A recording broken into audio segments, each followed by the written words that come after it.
good evening, everyone, and apologies for the delay.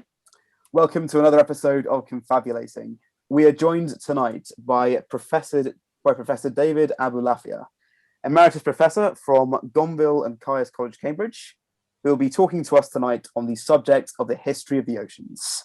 Professor Abulafia is a Life Fellow, Papathomas Professorial Fellow, and former Fellow Librarian at Gonville and Caius College, Cambridge, whose main interests include maritime history, the Mediterranean across all ages, in particular the Middle Ages and Renaissance, with a particular emphasis on Italy and Spain, as well as attitudes to non-Christians in medieval Europe and the early Atlantic world.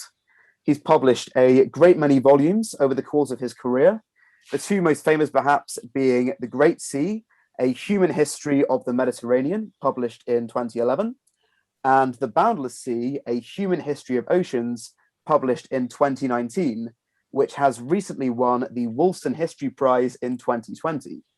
Professor Abulafia has also been a recipient of the British Academy Medal in 2013, the Commendatore dell'Ordine from the Republic of Italy in 2004, and he was also elected to the Academy Europaea in 2002.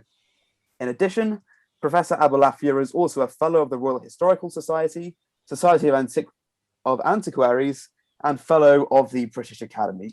Professor, we're honoured to have you here tonight. Thank you very much for joining us. Well, I'm very glad to be with you. Thank you very much. Wonderful. So, to begin with an introductory question then, I think one of the great things about your recent work, The Boundless Sea, is that it refocuses global history from the perspective of human interaction with the oceans, rather than with land, as we sort of normally tend to expect with global histories. And so to that end, I'd like to start our discussion by asking you, what do you think are the opportunities and benefits that a maritime-focused history can provide when compared to, say, a sort of more expected history of sort of land and things like that? Well, one way of looking at this is to think about it as a contribution to the writing of global history. Now, global history is very much in vogue nowadays, but it really can mean all sorts of things to different people.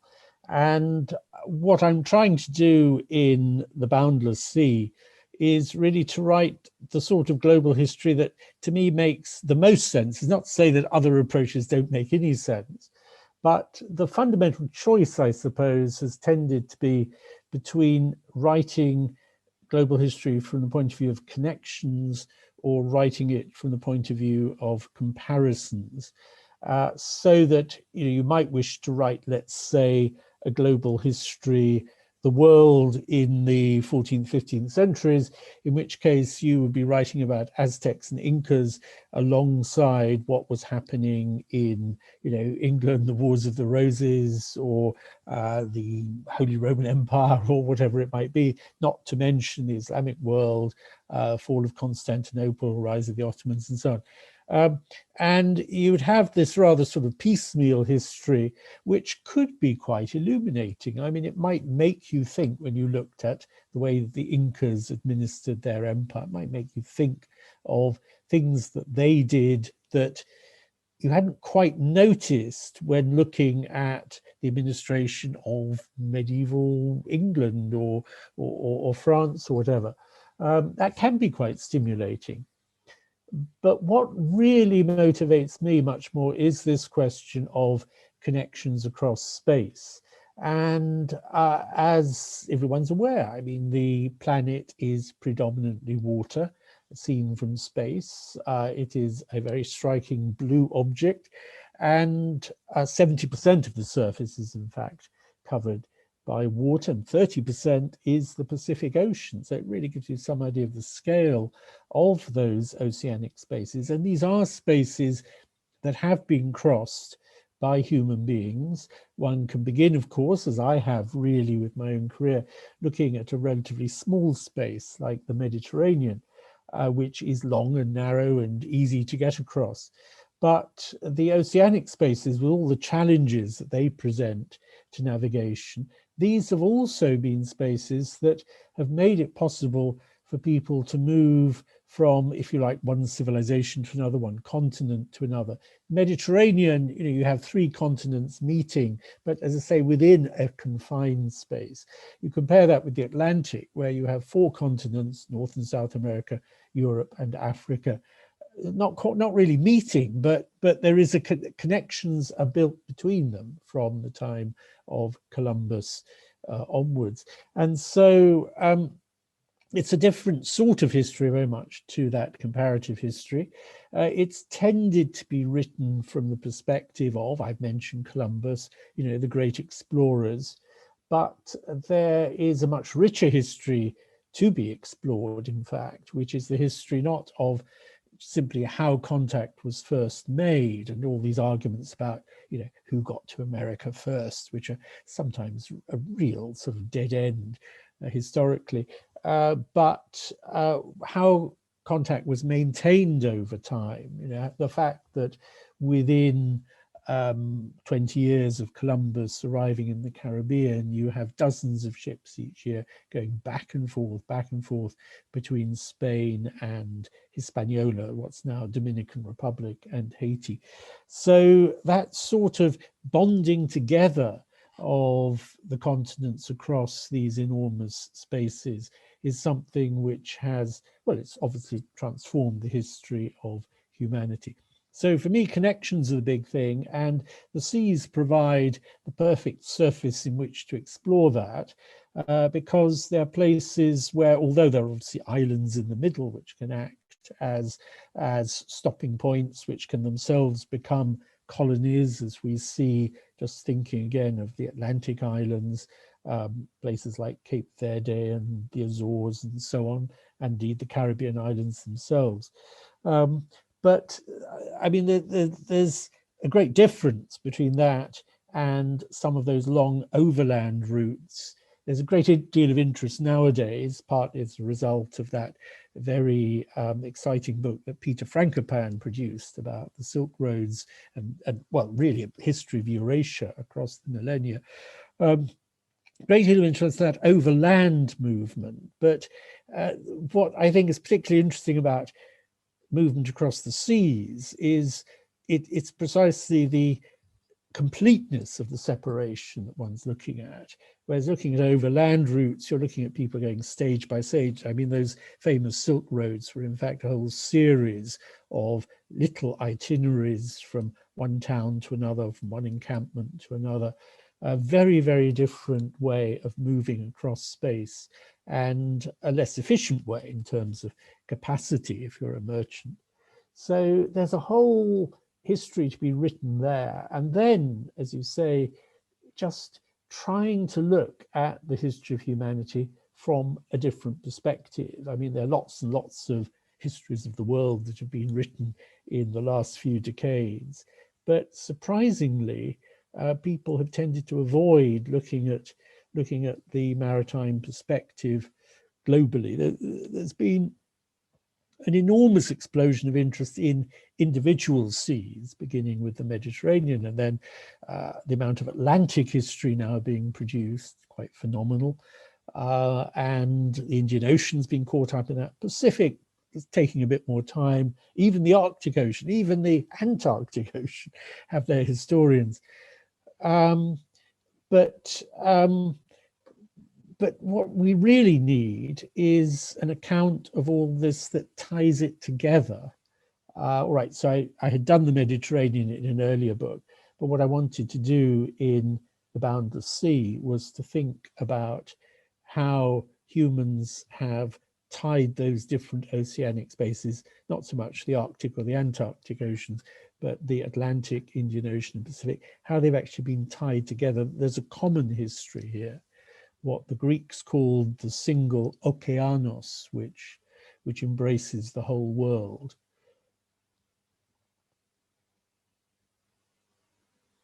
Wonderful, thank you very much indeed. Yes, lots of fascinating topics to dive into here. I suppose the question to follow up from there is, what do you think were the main reasons that sort of early man took to the sea? So certainly human beings perhaps not being especially well adapted to sort of life on the water. I'd be interested to find out, sort of, firstly, what do you think were the sort of the main reasons that people decided to take to the open sea and sort of leave that sort of comfort of land? And do you think that as maritime networks evolved and changed, that those priorities stayed the same, or do you see any sort of evolution in terms of space and time? Well, obviously, if one's talking about the very earliest centuries or earliest millennia, really, there has to be a great deal of speculation. A point which I do like to make is that, we have to remember that as early man sort of spread out of Africa, possibly wave after wave over a great many millennia, of course, even if they hadn't actually quite worked out how to build viable boats, they had to cross water. There were rivers, there were lakes, there were things blocking their route. There were straits. I mean, the straits separating what's now, what is it, sort of Djibouti from Yemen, Bab el-Mandeb, things like that, or the Persian Gulf. There were these narrow bodies of water which they wanted to get across. And some of them were challenges which it was very difficult for early man to meet. There's no evidence that Neanderthals, who we are now learning were much more intelligent than used to be thought, and who the last Neanderthals really seem to have lived somewhere around the Rock of Gibraltar, as far as anybody knows. But there's no evidence they managed to get across the strait to Morocco. So sometimes they were defeated by the elements. That is a very dangerous stretch of water, and they may have discovered that, at some cost. But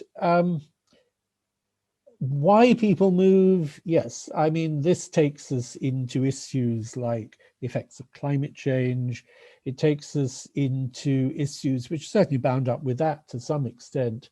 The whole demography of early human societies, the extent to which, for instance, as diet improved, possibly more children surviving, more children who have to make ends meet, going out searching for new land and so on. An extremely slow process, and a process which, as you imply, eventually took them to the open sea. And there's some evidence actually that very early types of human managed to cross the sea.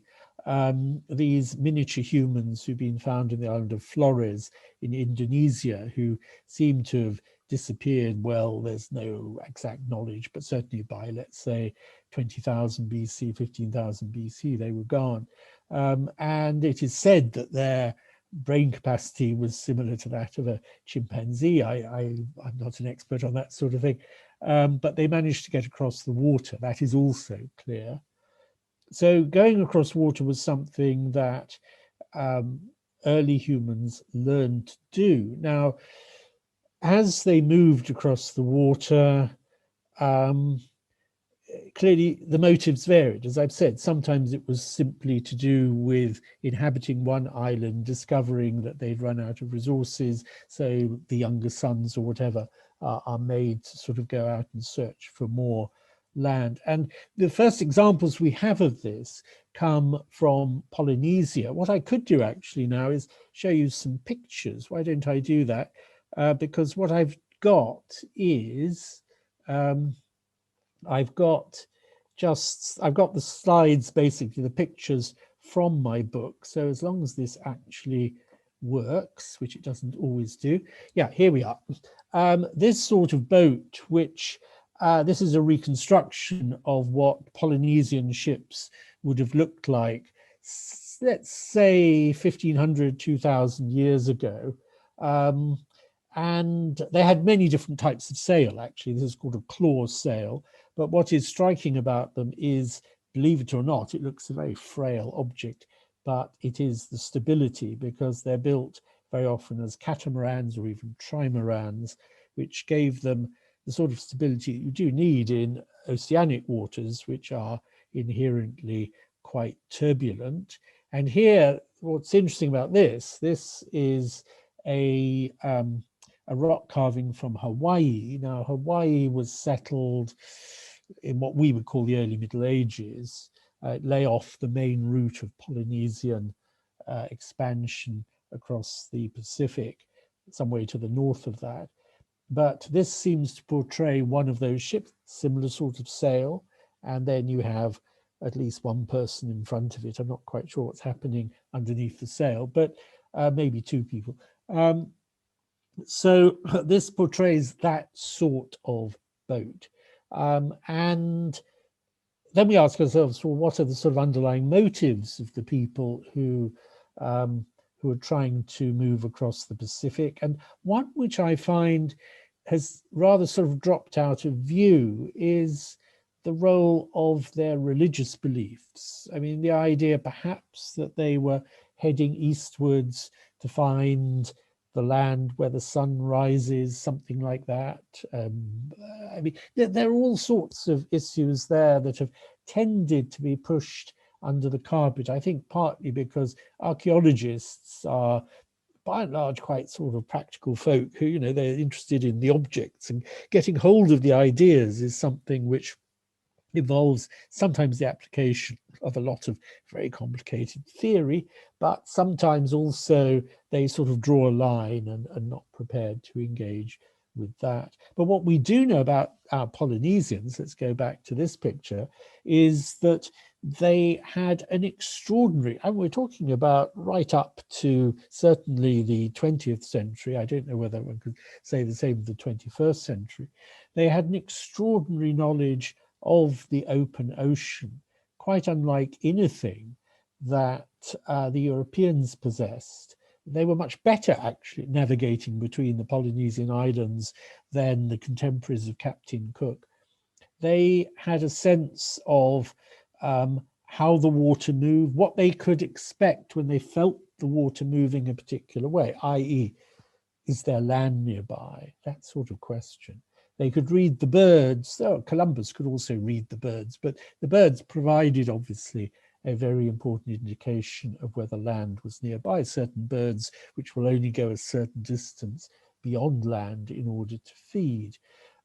They could read the clouds, and they could read the stars at night, which was very important. So accumulated knowledge, which was passed down orally from generation to generation. It is quite an extraordinary story, actually, of how really, well, I was about to use the word high tech. That is totally the wrong word. In many ways, it's very low tech, but how the sophistication of their scientific knowledge passed on across the centuries enabled them to move across enormous tracts, as we now know from DNA evidence, it was revealed after the first edition, the hardback edition of my book, The Boundless Sea, came out. So I managed to persuade Penguin to put it into the paperback edition, which always comes out a year later. It's now in that. We now know that Polynesian sailors were reaching South America around 1200. This has been established by DNA evidence from the Marquesas Islands in Polynesia, which show that some of the DNA was provided by the inhabitants of what is now Colombia in South America. And what's really important there, which wouldn't apply if they'd simply found Polynesian objects on American soil, what this shows is that people were reaching America and then coming back from America to the islands. And actually what these Polynesians were doing, which is very interesting, and this really overturned the observation that this was the case, overturned a lot of assumptions from authorities writing in the 50s, 60s, 70s, that they were going against the wind. And why would they go against the wind? Because actually they wanted to get back. They were exploring, they wanted to find new land to settle, but they also wanted to be able to go back home and say, look, we found something else. And this is, there's an opportunity out there. So then they could sort of pack up with their families, be the men obviously navigating the boats in this period, but taking their wives and children and animals further and further eastwards. And also, as I've said, reaching Hawaii, which is across the winds, meant crossing from one wind system to another, quite an achievement.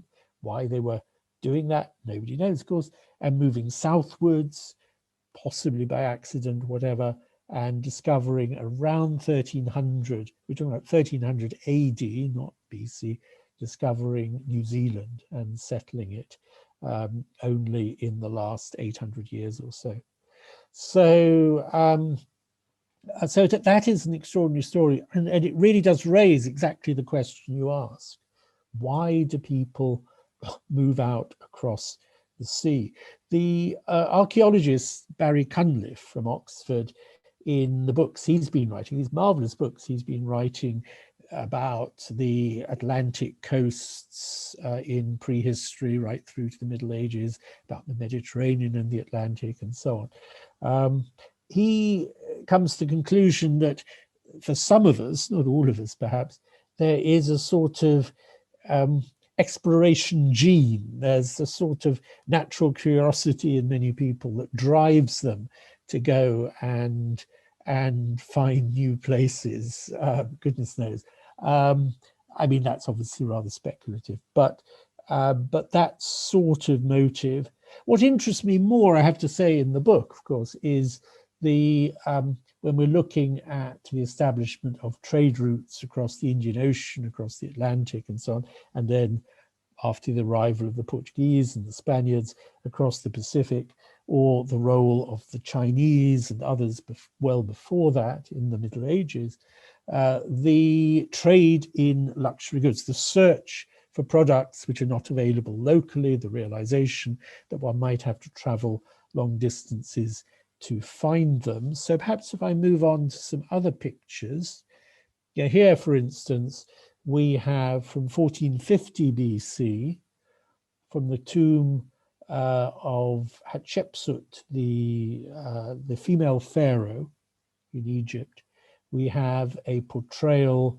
You can see some of the detail here, but it's not very easy to read, so I think it's better to work with the drawing.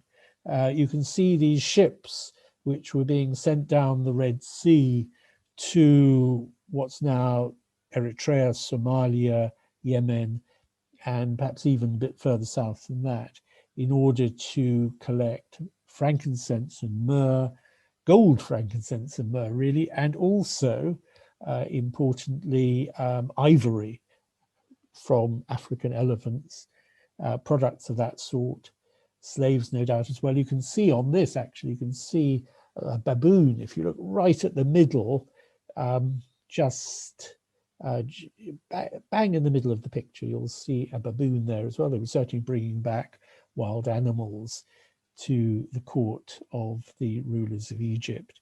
So that sort of search for incense in the ancient world and the early Middle Ages, moving more as time went by to a search for spices which could actually be consumed. I mean, you can eat myrrh, it's not unpleasant to, it doesn't poison you, but it's not something perhaps you'd want to do every day. In fact, it's an ingredient of a lot of modern toothpaste. If you pay a lot for toothpaste, check on the label to see whether it contains myrrh.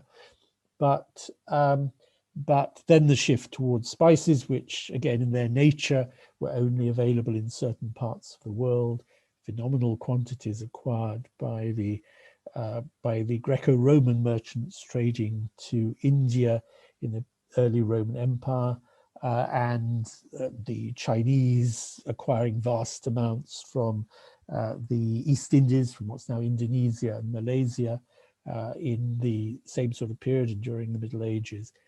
So the incentive, the search for these luxury goods, became a very major motive for crossing the oceans. Thinking about people and about the Polynesians and how they managed to do what they did with those Kontiki ancestors. Well, Kontiki, I don't really something believe different. No, Kontiki is different. No, Thor Heyerdahl, he built a ship which was totally unlike anything the Polynesians used.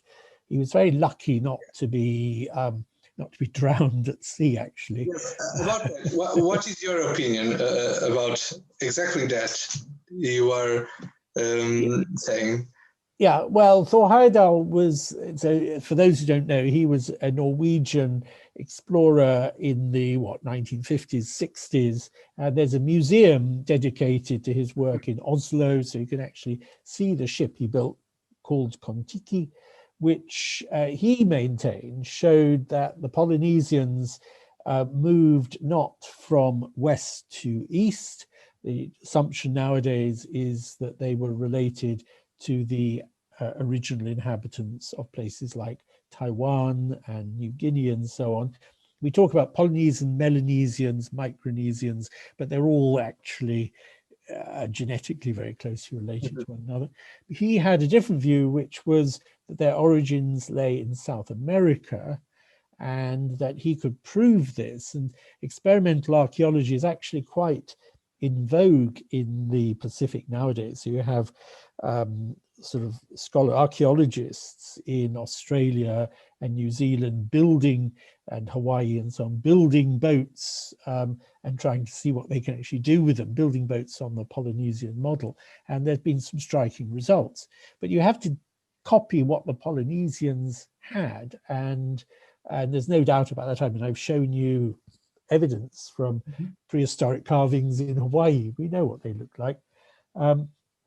And he built this rather strange raft, which was based on boats that were used for coastal navigation in and around sort of Peru.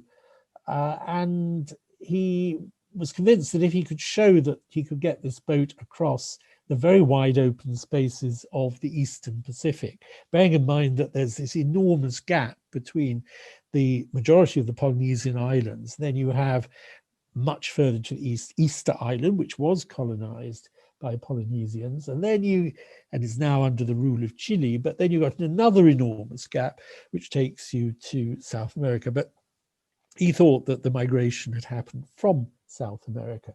So in a way, there's a little bit of evidence. He wasn't totally wrong that there were Polynesians who reached South America and who took back with them. They must have taken back some inhabitants of South America, and they also, and this is something that was worrying the archaeologists actually, they took with them certain tubers. There were foodstuffs which were being cultivated in Polynesia, which seemed to have South American origins and even possibly South American names.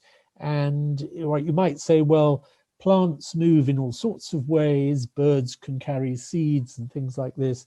I'm not a botanist, but I'm assured that these were not things that could simply have been blown across or floated across or been carried in the beaks of birds. So it's looking as if there was this very, very spasmodic contact right across the Pacific in a way that that people had not expected. I mean, clearly it didn't take place across the Atlantic, but in the case of the Pacific, it was happening. So Thor Heyerdahl, he then went off and did all sorts of other things. He had theories about the inhabitants of Easter Island, and his last attempt that I know about was to show that some piles of stones which are found in the Canary Islands, particularly in Tenerife, were constructed by the pre-Spanish inhabitants, the Berbers who inhabited the Canary Islands in the Middle Ages, a population, sort of pre-Islamic Berbers, who we don't know how they got there. We know quite a lot about their life, which was basically a sort of new Stone Age existence without any use of metals. But he was convinced that they were copying the pyramids in Egypt. Well, anyway, nobody's convinced by that. You have to have associated finds. You have to, around these so-called pyramids, which are really just, as I say, heaps of stones, you would have to find fragments of pottery left by the Guanches, the natives of Tenerife and so on, or other or implements, one sort and another, and nothing like that has happened. So he was a man with lots of interesting ideas, but he did something which I have always told my students one should not do, make up one's mind about an issue and then set out to prove it. First of all, you collect the evidence, you know. So he would work out what had really happened, and then he would build his ships or whatever to show that he must have been right. Many times European historiography that studies maritime problems falls in the tradition of calling heroes to everyone, especially to the conquerors who opened the new routes. But perhaps they were also unknown if they hadn't found something. But in your work, in your book, we can find a concern for the people of whom we don't know too much about, for strangers. Am I right? Yeah, I mean, I think there is, of course, this glorification, almost sort of deification of some of those early explorers. And although it has to be said, I mean, particularly with Columbus, there's always been a great deal of debate, even in his own day, about what he was really up to and how pure his motives were and what his effects on the native population of the Caribbean were. All those issues were already there in his own lifetime. But what interests me more in many ways is the people who come after, the people who make those connections into regular ones. And that's why, for instance, looking at that, I mean, I've already alluded to this question about, you know, who got to America first, and which I think is a dead-end question. Let me explain what I mean by that, because that's relevant to my answer now. If we look at the activities of, they're usually called Vikings. They're not really Vikings in the sense that we normally think of Vikings as, you know, terrifying raiders descending on the shores of England or France or whatever. But the Norse, I'll call them Norse, Scandinavian settlers who had already reached Iceland and then by accident discovered Greenland, and then by accident around the year 1000 discovered the coasts of North America, and possibly, well, certainly got as far south as Newfoundland, because there's archaeological evidence for their presence there, and possibly further south than that. And so, you know, you have in the United States, you have a bit of a battle between, you've got the Italian community insisting that Columbus Day is terribly, terribly important because he was Italian. There are always people out there who say, no, he wasn't Italian, he was Portuguese, if you don't mind my saying so, or he was from Minorca, or he was, or whatever, in all sorts of theories, but he was Genoese, no doubt about that.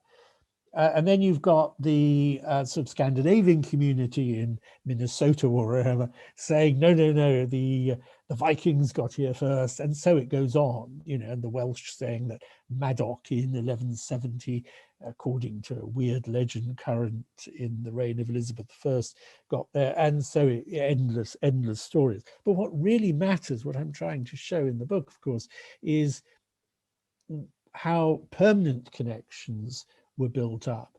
The connection of the Norse from Greenland with America was spasmodic. We know that they attempted a settlement around 1000. They found that the locals, the so-called Micmac Indians in Newfoundland, were not very happy to see them, and they decided that actually the dangers of trying to live in that society were much greater than trying to live alongside the Inuit who lived in Greenland, but generally rather further north than their two main settlements in Greenland. So they confined themselves to Greenland with occasional expeditions over the next 400 years to Labrador to collect wood. So they knew about America in a certain sense, but they didn't know what it was. They weren't particularly interested in what it was. They just knew that there was some big island or something across the water which produced things that they needed in order, for instance, to build their ships. Greenland doesn't have the sort of wood that they would need to build their ships.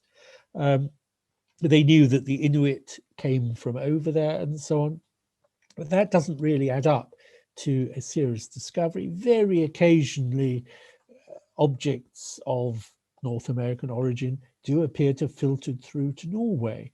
We have references to things that had originated in Vinland, but that's a very different scenario, obviously, to what happened in 1492, when Christopher Columbus really sort of opened up the channel to the Caribbean, and beyond that, although he himself barely set foot on the American mainland. And beyond that, we have, of course, partly through his friend Amerigo Vespucci, we've got the discovery of routes all the way down the coast of South America and so on, a totally different scenario. And the whole issue of taking on board what had been discovered. So Columbus, right up to his death in 1506, really reluctant, well, refusing to accept that he had not discovered a route to China and Japan, but it was just, it had come out wrong, but there must be a solution somewhere. Somehow China and Japan were somewhere close by, and he was convinced of that. Whereas Vespucci was really beginning to work out that these were, I mean, the term mundus novus, the new world, which was probably, he wasn't certain in his mind, but probably physically separate from Asia, wasn't, and therefore the population, where had they come from? How had they got there? That became actually a theological question, which had an enormous effect on their status in human society, whether they were perhaps a separate subordinate creation of humanity from the human beings who lived in Europe, Asia, and Africa. I mean, there were big issues there. So that's what I mean when I talk of discovery. For me, is it's not an event, it's a process of gradually taking on board the reality of what has been found. The other example which I discuss under that heading is the discovery of Australia. And actually I quote somebody who wrote rather a good book about the early sort of voyages to Australia, in which he says, and he's Australian, he says in Australia, and everybody's taught that Captain Cook discovered Australia. And that's not just in Australia, I think also in Britain. When I was small, you know, I just assumed Captain Cook. Well, of course, this is nonsense. We know that Tasman, the Dutchman, he was active off the shores of Australia and New Zealand, where Captain Cook also, of course, sailed. But before that, we've got evidence the Portuguese, even before the Dutch, were familiar with, I'll put it this way, were familiar with the fact that there was a big land there, which might be connected to the legendary southern continent, which was supposed to be absolutely enormous, which was supposed to cover the bottom of the world. But they also found that it was very desolate land. They found that the inhabitants were extremely unwelcoming and had nothing to offer in the way of trade. And there weren't many of them because we're talking about Western Australia, which is, you know, which even then was lightly inhabited. So they just weren't interested in it. So, I mean, it was a gradual process of working out what this land was and how it might be used. And as we know, actually, some of it was used even for convicts sent out from England. So that was one way of using it. I mean, there were others as well, of course. So that idea of discovery is something which is a process rather than a single sort of great event. Though I still think somebody on another sort of podcast was asking me the other day about, you know, what I thought what particular event, as it were, in the book Boundless Sea, sort of moved me most personally. And I think still that the arrival in October 1492 of Columbus's ships off San Salvador in the Caribbean, the island he gave the name San Salvador, known as Guanahani to the inhabitants, and arriving at night, seeing a light flickering on the shore, realizing that they'd done it, they'd crossed the Atlantic, that they'd reached land. To me, that is still one of the most extraordinary moments in human history, because everything that was unleashed by it, I mean, the complete transformation of the world that was unleashed by it. But that doesn't undermine my claim that in a certain sense it wasn't a discovery, because Columbus still thought that he was somewhere in the islands off the coast of China or Japan. Professor, I have here a question on Facebook from João Viegas, who asks, how did the oceans affect politics, economics, and societies inland? I think from your talk, I think the question is answering, answering, but you can. Yeah, no, it's a very important question. I mean, of course, as we know, all historical questions do have to be set in context. And if one's writing, let me actually perhaps begin with the Mediterranean in this context, because it takes us to the historiography of maritime history. Fernand Braudel, the great French historian, who really set off, who really innovated in his approach to the writing of maritime history. His great work, The Mediterranean and the Mediterranean World in the Age of Philip II. So it wasn't just about the Mediterranean, it was also about what he called a Mediterranean world, which involved enormous landed areas. It involved, at one point, he brings Krakow into his Mediterranean.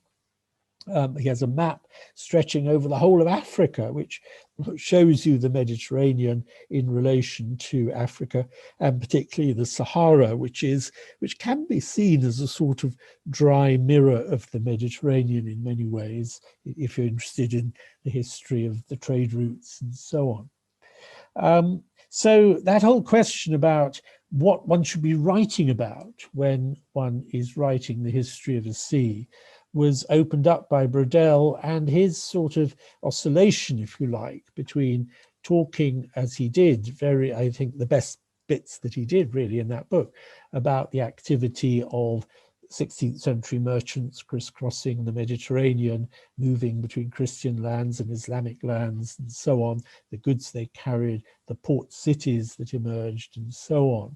And of course, that trade was by and large impossible without access to landed resources. And if you then move on to a work which, building on Braudel, but adopting a rather different view to questions about how unified the Mediterranean space was, the book by Peregrine Horden and Nicholas Purcell, The Corrupting Sea, published in 2000, first part of an even more enormous work, of which the second part still has to appear. We don't quite know what's going to be in that, but they talk continuously about what's happening on land. They're very interested in issues to do with, for instance, the production of grain and so on, and peasant societies along the shores of the Mediterranean, as Braudel was. Braudel takes you into the mountains of what's now Tunisia and Albania and so on, taking us really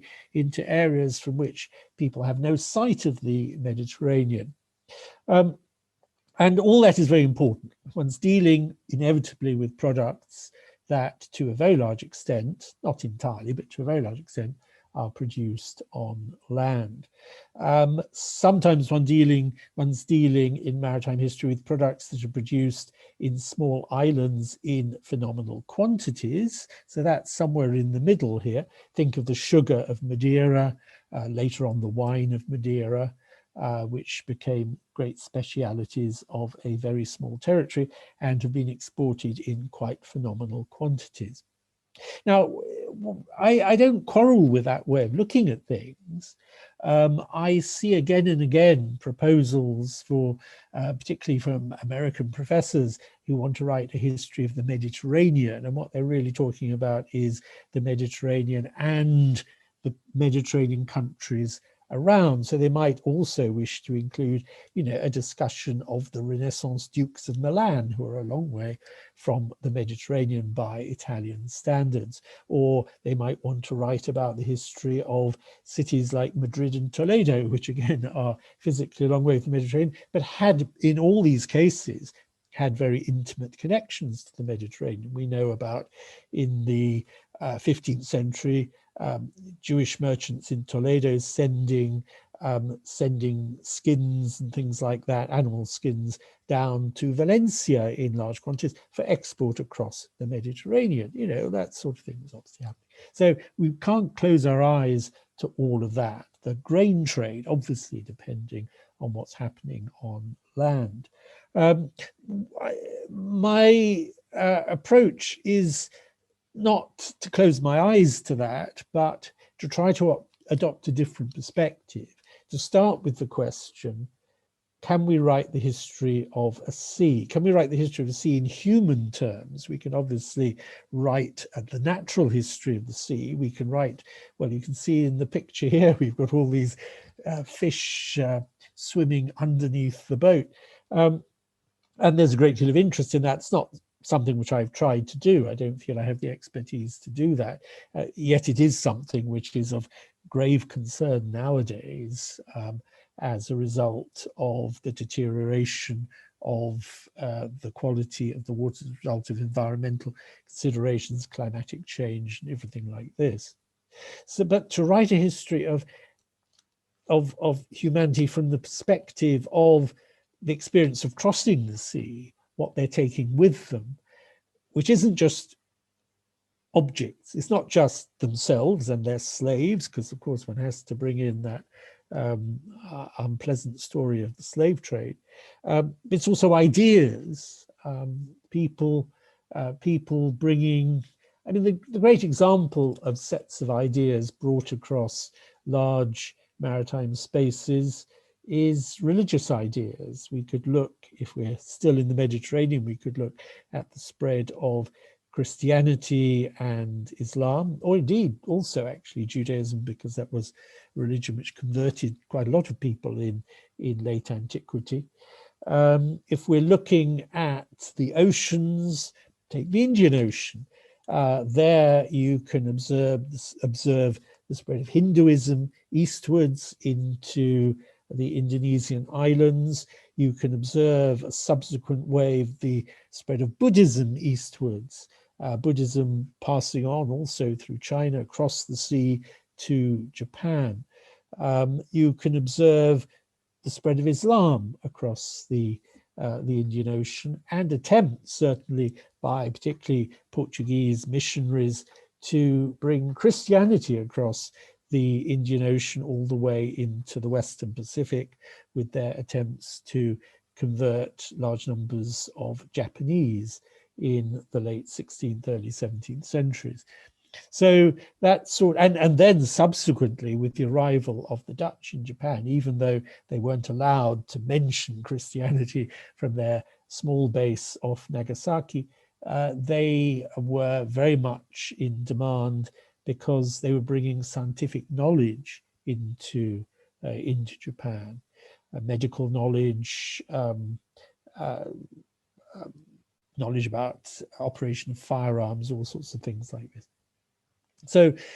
So seen from that perspective, thinking in terms of the connections that have been made across large stretches of water, which have brought objects like, telescopes all the way from 17th, 18th century Holland all the way to Japan, you get a very different sort of perspective on human history. Wonderful, thank you very much. We have another question from Joao Viegas from Facebook. and that is, could you please speak a little bit more about the so-called Silk Route of the Sea that linked Southeast Asia up to sort of Egypt and Europe? Yeah, I'm going to show you, I think, some more pictures in order to do that. What I try to do in the book, taking one all the way back to before 2000 BC, is to show how the routes across the Indian Ocean and then subsequently across the South China Sea developed over time. This is a seal from Bahrain, which was in around 2000 BC. It was a point of contact, a sort of midpoint, if you like, between the Sumerian civilization in what is now southern Iraq and the Indus Valley civilization in what is now southern Pakistan and northwest India.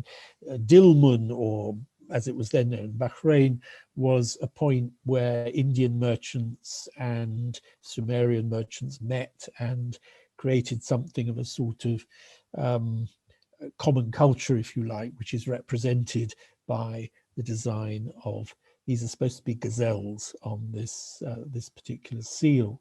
But the opening of traffic across the Indian Ocean, which really, the first we really hear about it in detail, concerns merchants of the Roman Empire. They're often called Roman merchants. I don't like to call them Roman because it conjures up an image of them as if they're sort of from somewhere in Italy. By and large, they're Greeks from Egypt, crossing the Indian Ocean and opening up routes, which, as this coin, for instance, Roman coin found in Thailand, minted in the 3rd century, though it could have taken another 100 years to reach Thailand. But gradually we see the percolation of goods, the opening up of routes, which were crossing the entirety of the Indian Ocean.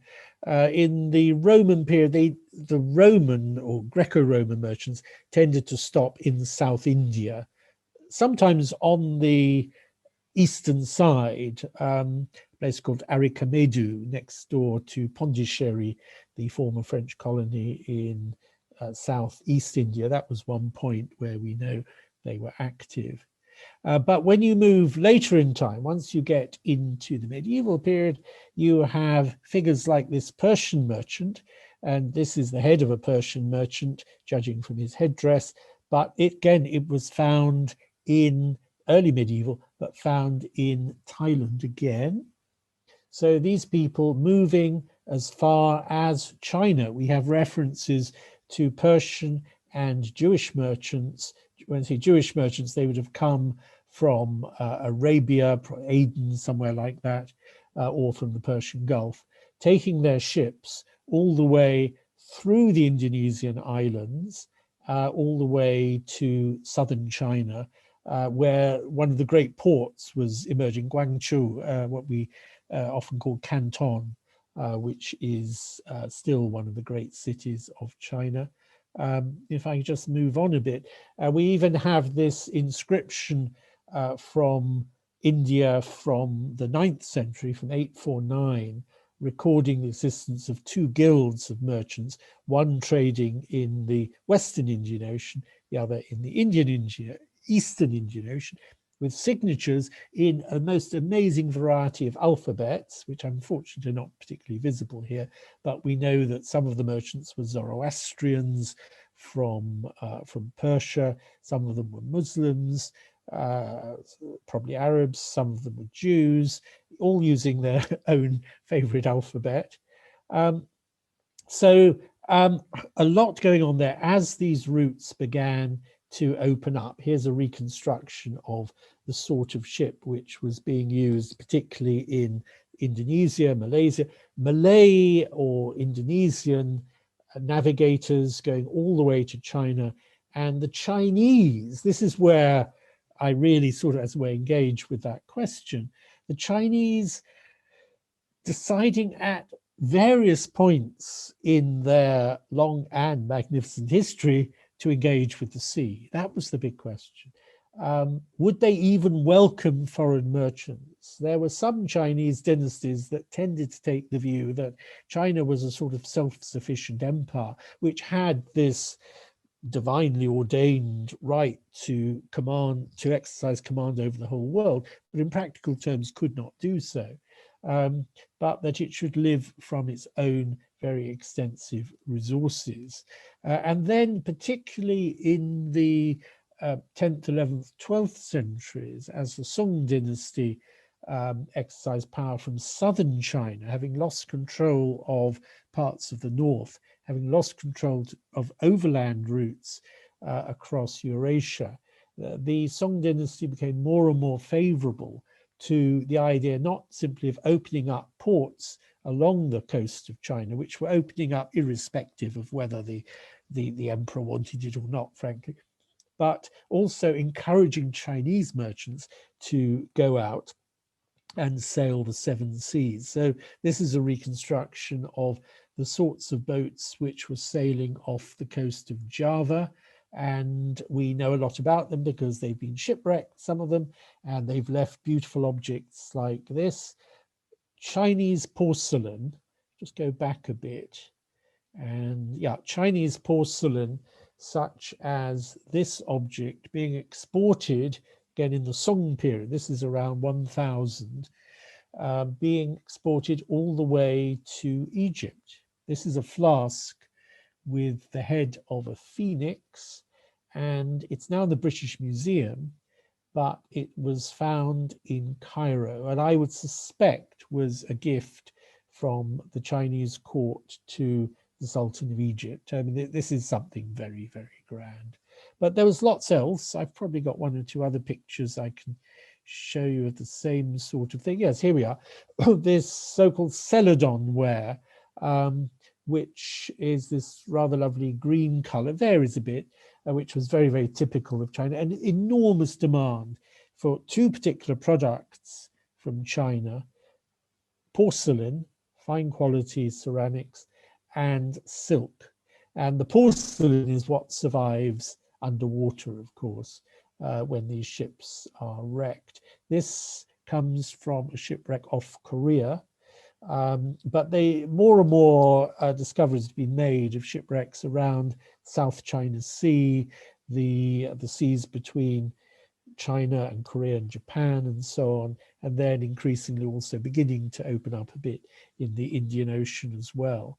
And the Chinese merchants carrying with them, or the foreign merchants expecting to be paid in these so-called strings of cash. Cash is actually a Portuguese word, I understand, by derivation. Caixa, would it be something like that? But it's the word that has come to be used for these Chinese coins, which were strung together on a full string. There would be 1,000 of these coins made of copper. So they were very long and very heavy, but they didn't go for a silver currency or a gold currency.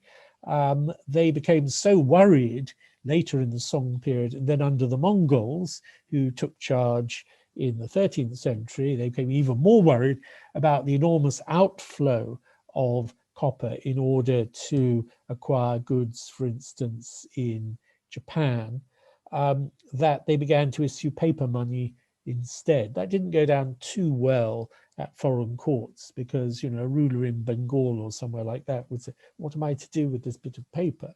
Whereas they could sort of understand the value of large amounts of bullion.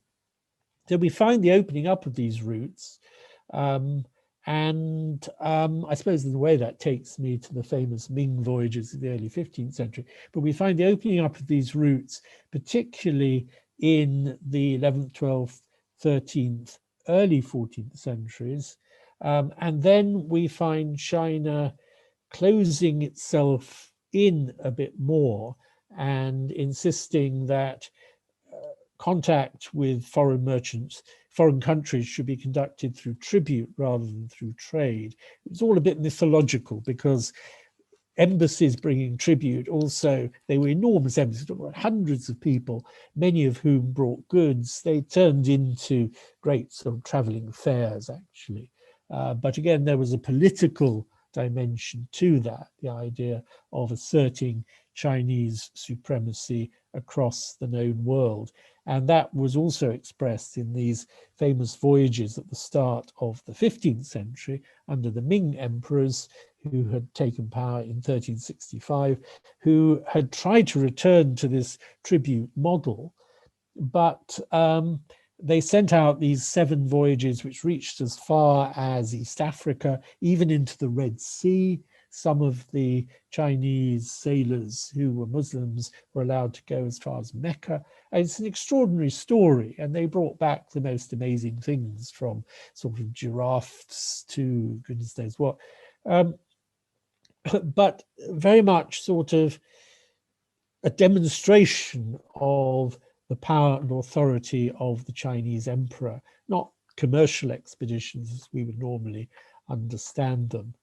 This is a map of the Zhenghe voyages, Zhenghe being the eunuch who was in charge, the admiral in charge of these voyages. Don't ask me to explain what's what on this map. The other thing which one finds, the opening of the Silk Route of the Sea. So there was a nice picture there, but I've lost it. There we are, of the sort of ship that was plying the Indian Ocean and sometimes reaching as far as China. You can see all the merchants gathered underneath. The impact that the opening of these routes had on the development of Southeast Asia, what we now call Malaysia and Indonesia. In the early Middle Ages, the creation of a commercial network around the island of Sumatra, the so-called Empire of Sriwijaya. It wasn't really an empire as we understand it, but a trading network which controlled access from the Indian Ocean to the South China Sea through the Straits of Malacca. And then in the 14th century, we have the emergence of Singapore as a sort of successor state in many ways to Sriwijaya, which had rather a sort of glorious period. One doesn't think of Singapore as a great medieval center of trade, but it was in the 14th century. And then the same dynasty actually moved on, all to do with attacks from Thailand and issues of that order, to Malacca, a bit further up the coast, where they accepted, actually, they built up ties to the Chinese court from Malacca. It was regarded by China as a sort of outpost, as the link between the South China Sea and the Indian Ocean, a point which looked in both directions. So along this route, phenomenal quantities of goods were being passed. I mean, you have shipwrecks which appear to have contained 1 million pieces of porcelain, certainly a great many that contained hundreds of thousands of pieces of porcelain. And as I've indicated, some of it was getting to Egypt, even as far as Morocco. What I don't quite understand is why so little of it actually penetrated into medieval Europe. Some of it did, but not very much. And then, I mean, when you turn to much more modern centuries, the major product coming out of China across what we might call the Silk Route of the Sea is neither silk nor porcelain. Well, porcelain is part of it, is tea.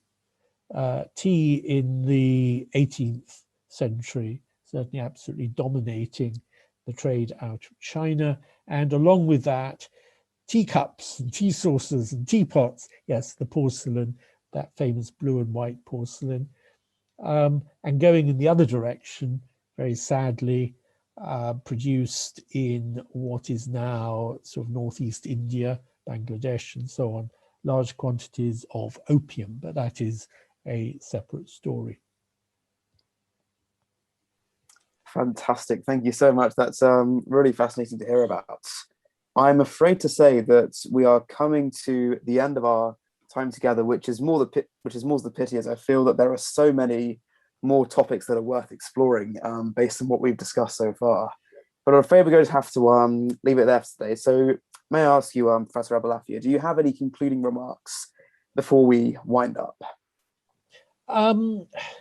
What are my concluding remarks? I suppose what I'd like to say, let me just very quickly jump to the very end of this series of pictures. Perhaps the easiest thing is just to flip through them. I'm sorry, but if you buy the book, The Boundless Sea, you'll see all these pictures. And now we are in a very different era of maritime history.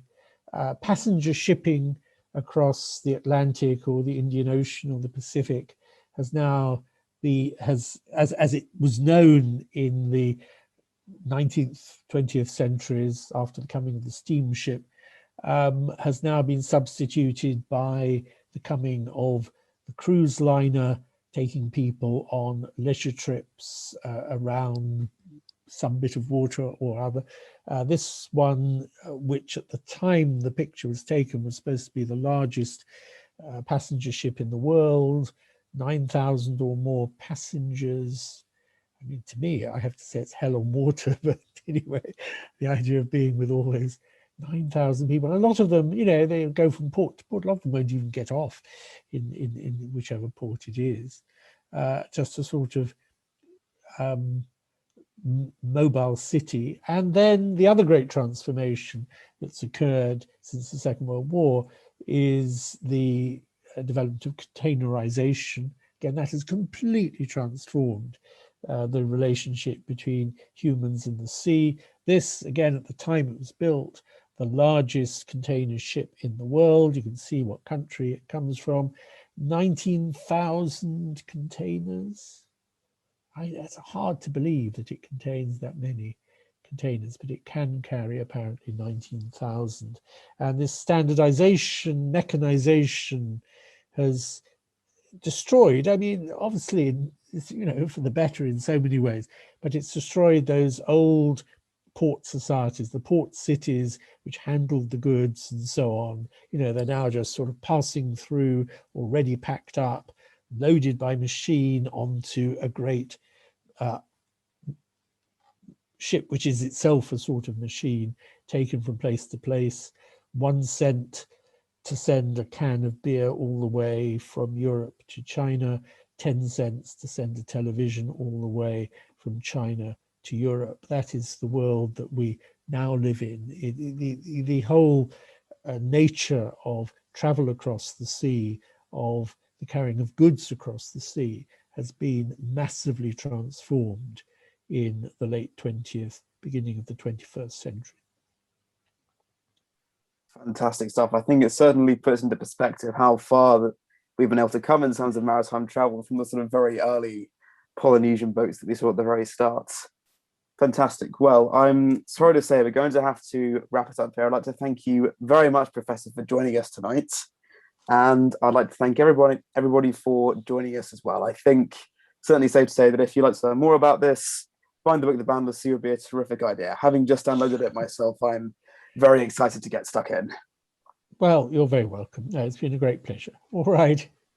Fantastic. Thank you very much, everybody. And we hope to see you in the next episode of Confabulating.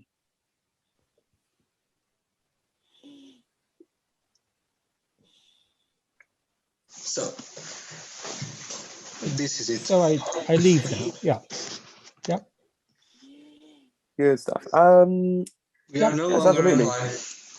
But yes, fantastic. Well, I have to say thank you ever so much, Professor. That was a really fascinating discussion. I thoroughly enjoyed that. Yeah. Oh, good. Thank you very much. No, well, I think it's much nicer having questions, I wouldn't say fired at one, but, you know, because it gets the, what Pyle called the little grey cells going, you know, whereas the sort of, doing the standard lecture on the Boundless Sea, 20th time, is, you know, at some point you get a little bit to use old-fashioned language, the gramophone record begins to wear out, you know.